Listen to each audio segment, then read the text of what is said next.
Upgrade work continues outside the space station, an updated strategy for landing Artemis astronauts on the moon, and unsealing pieces of the past. A few of the stories to tell you about this week at NASA.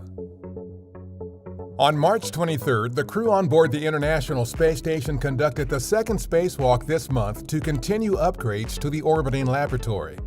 During the outing, NASA astronaut Rasha Shari and European Space Agency astronaut Matthias Maurer worked to install new thermal system and electronics components on the station's U.S. segment.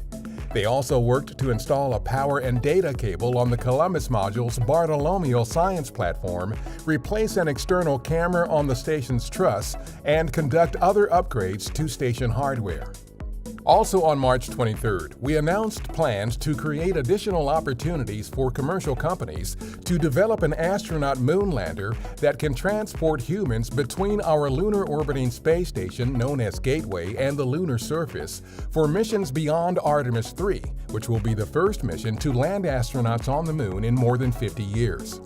The announcement is part of a strategy by the agency to pursue two parallel paths for continuing lunar lander development and demonstration, one that calls for additional work under an existing contract with commercial partner SpaceX, and another open to all other U.S. companies. This effort is meant to maximize NASA's support for competition and provides redundancy in services to help ensure NASA's ability to transport astronauts to the lunar surface. One of the last unopened Apollo-era lunar samples collected 50 years ago during Apollo 17 has been opened at our Johnson Space Center in Houston.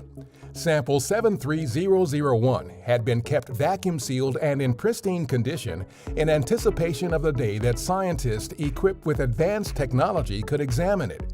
The Apollo Next Generation Sample Analysis Program is studying the sample and others like it as we prepare to send astronauts back to the moon for more samples on upcoming Artemis missions. On March 21st, the number of confirmed exoplanets or planets outside of our solar system ticked past the 5,000 mark. The milestone was reached when the latest batch of 65 exoplanets was added to the NASA Exoplanet Archive. This stream of exoplanet discoveries that began 30 years ago includes contributions from NASA's TESS, Kepler, and Spitzer space telescopes, with more discoveries possible in the future from our James Webb and Nancy Grace Roman space telescopes. On March 22nd, the newest U.S. European sea level satellite named Sentinel-6 Michael Freilich became the official reference satellite for global sea level measurements.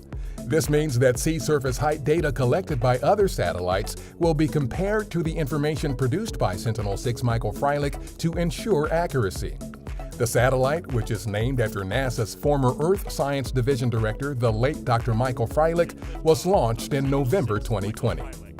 That's what's up this week at NASA. For more on these and other stories, follow us on the web at nasa.gov/twan.